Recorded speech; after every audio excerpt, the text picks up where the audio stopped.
Quando o senhor elaborou esse projeto de lei, qual é a intenção, o objetivo dele? É buscar uma neutralidade nas escolas, nas salas de aula. O senhor acha que acontece nas escolas que não deveria estar acontecendo? O que é que está acontecendo nas escolas? Às vezes, não uma grande pequena de professores que às vezes, uma relativa pequena mesmo, que na sala de aula às vezes vai questionar a questão da ideologia em si. Ele parece não saber. Vamos explicar. A gente também tem o popularmente conhecido a Lei da Mordaça, escola sem partido, que é uma afronta. Uma escola sem partido é uma escola sem senso crítico, é uma escola racista, é uma escola homofóbica.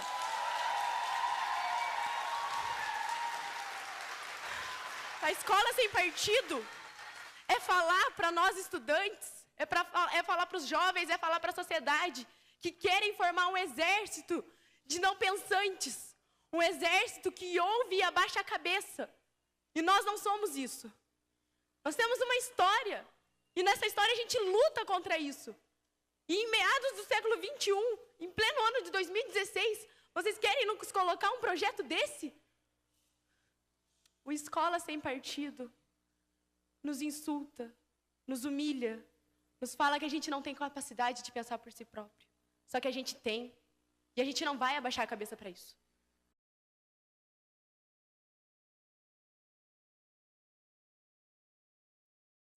No ano de 2004, o advogado Miguel Najib criou o movimento Escola Sem Partido, motivado pelo que ele chama de doutrinação ideológica. Entretanto, o movimento não ganhou força e acabou ficando à sombra do seu fundador. Vamos adiantar um pouco no tempo e começar a pensar como realmente se dá a elaboração e organização da educação escolar no Brasil. No ano de 2009, aconteceram as conferências estaduais e municipais de educação, nas quais se inicia a elaboração do PNE, Plano Nacional de Educação. Já em 2010, ocorre a Conferência Nacional de Educação, onde diversas pautas progressistas foram colocadas e, como consequência imediata, o PNE não foi aprovado, se prolongando até o ano de 2014. Apesar das diversas discussões levantadas e posições estratégicas tomadas pelas delegadas e delegados em relação às políticas de gênero e diversidade, o PNE é aprovado sem contemplar em nenhuma esfera esses setores da sociedade. Inclusive termos como homofobia, identidade de gênero, igualdade, machismo, transfobia, entre outros, foram substituídos apenas por discriminação, um termo genérico e que diminui a representatividade dessas minorias. Paralelo a isso, o projeto Escola Sem Partido sai da gaveta pelas mãos do deputado estadual do Rio de Janeiro, Flávio Bolsonaro. Mas agora vamos analisar o que é realmente esse projeto. A nossa proposta, apesar de ser, e eu diria que justamente por ser apartidária, 100% sem partido, ela vem despertando reações de grupos que aparelharam o sistema educacional politicamente, que colocaram o sistema educacional para favorecer determinadas correntes políticas, ideológicas e partidárias. Então, são essas correntes que estão reagindo ao caráter absolutamente apartidário da nossa proposta. Eles falam que está havendo uma doutrinação ideológica esquerdista nas escolas. Uma relativa pequena mesmo. A melhor forma de entendermos o que está por trás de todo esse processo de fortalecimento da Escola Sem Partido e do pensamento conservador é olharmos para os últimos anos pela lente do pensamento crítico. Identificar o problema, analisar, avaliar e raciocinar sobre os argumentos a fim de chegar a conclusões lógicas. Assim, vamos voltar ao início da nossa linha do tempo e rever alguns acontecimentos importantes? A era PT foi marcada por uma série de políticas progressistas. Já nos anos de 2013 e 2004, durante o início do primeiro mandato do ex-presidente Lula, algumas conquistas importantes foram a criação da Secretaria de Promoção de Políticas de Igualdade Racial, a criação da Secretaria de Políticas para as Mulheres, a aprovação do programa Brasil Sem Homofobia e a realização da primeira Conferência Nacional de Políticas para as Mulheres. Complementadas e aprimoradas nos anos seguintes por mais avanços, como o programa Construindo a Igualdade de Gênero em 2005, Aprovação do Prêmio Gênero e Diversidade na Escola em 2006, a segunda Conferência Nacional de Política para as Mulheres e publicação do caderno Gênero e Diversidade Sexual na Escola em 2007. Além disso, tivemos em 2008 a publicação Retratos da Desigualdade de Gênero e Raça, sustentado por pesquisas na Secretaria de Políticas para as Mulheres no Instituto de Pesquisa Econômica Aplicada, IPEA, e reconhecido pela ONU. Em 2009, voltamos para o ano no qual ocorreram as conferências estaduais, sendo o ano também que ocorre a segunda Conferência Nacional de Promoção da Igualdade Racial. Essa parte da história a gente já conhece.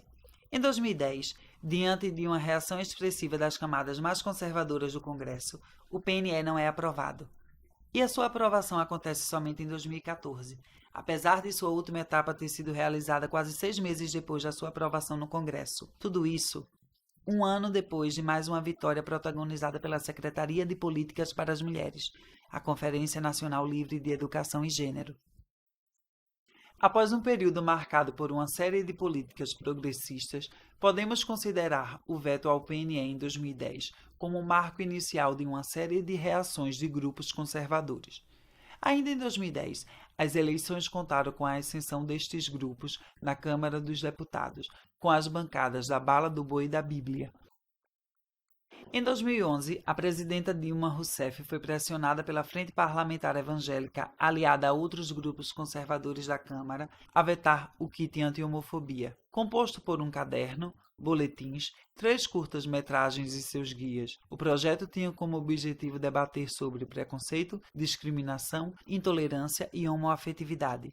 Além do projeto que o deputado Flávio Bolsonaro desengavetou em 2014 no Rio de Janeiro, tramitam na Câmara outros 9 projetos de lei que instituem o Escola Sem Partido, entre eles o PL 7.180/2014, do deputado Erivelton Santana, do PSC da Bahia, o PL 867/2015, de Isalci Lucas, do PSDB do Distrito Federal, que já foi alvo de parecer do Ministério Público, considerando-o inconstitucional, e o PL 1411/2015, de Rogério Marinho, do PSDB do Rio Grande do Norte. Já no Senado, ao PLS 193/2016, do senador Magno Malta, do PR do Espírito Santo. Nos legislativos municipais e estaduais, são ao todo mais de 50 projetos de lei sendo discutidos. Projetos que proíbem as professoras e professores de debaterem qualquer tema que esteja relacionado com os estudos de gênero. Em 2015, por exemplo, o Movimento Escola Sem Partido moveu uma ação na Justiça para anular o critério da redação daquele ano, que tinha como tema violência contra as mulheres. Voltando ao deputado estadual Ricardo Nezinho, vejamos como foi a tramitação do projeto Escola Livre em Alagoas. Inspirado no Escola Sem Partido, o projeto foi aprovado no Legislativo Estadual, em seguida foi vetado pelo governador. Porém, o veto foi revogado pelo próprio Legislativo e, por último, considerado inconstitucional pelo Supremo Tribunal Federal.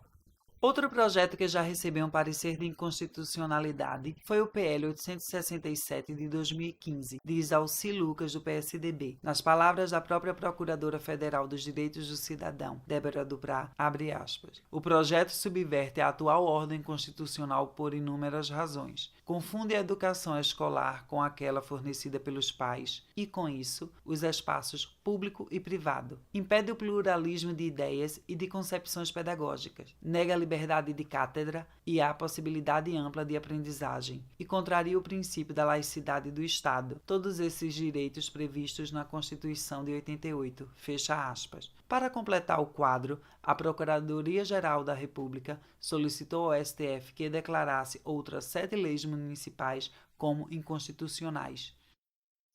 Saindo do âmbito nacional, outro órgão que emitiu nota de repúdio ao projeto Escola Sem Partido foi a ONU. Após denúncia feita pelo Instituto de Desenvolvimento dos Direitos Humanos, os relatores que analisaram o caso classificaram o Escola Sem Partido como um projeto que institui a censura ao ambiente escolar.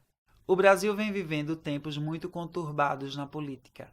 Somos bombardeados por diversos fatos com várias versões e pontos de vista distintos, além de uma polarização já observada em outros momentos da nossa história.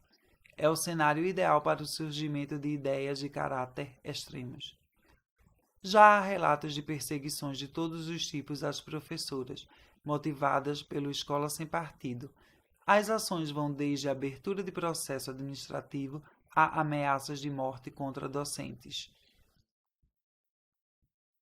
Em 2016, vimos a deposição de uma presidenta e a ascensão ao poder de uma classe política que não representa a população, muito menos a sua diversidade, e sim o que há de mais antigo dentro da política brasileira. Paralelo a isso, no mesmo ano, mais de 1.000 instituições de ensino foram ocupadas no Brasil, com protestos que se opunham à reforma do ensino médio, ao projeto de emenda à Constituição que congela os gastos públicos por 20 anos e à Escola Sem Partido. Protestos legítimos, encabeçados por aqueles que estão na ponta da corda nessa discussão. Em reação à Escola Sem Partido, diversas associações ligadas à educação emitiram notas de repúdio ao projeto.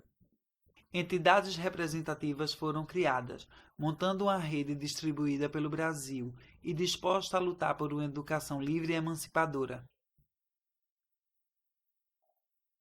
Defendemos aqui nesse trabalho uma educação escolar sem amarras, uma escola sem mordaça, a nossa liberdade de ensinar, expressa no artigo 206 da Constituição, nos legitima, ao tempo que nos protege da imposição de um único pensamento possível para a educação. E por isso, defendemos veementemente o pluralismo de ideias e de concepções pedagógicas.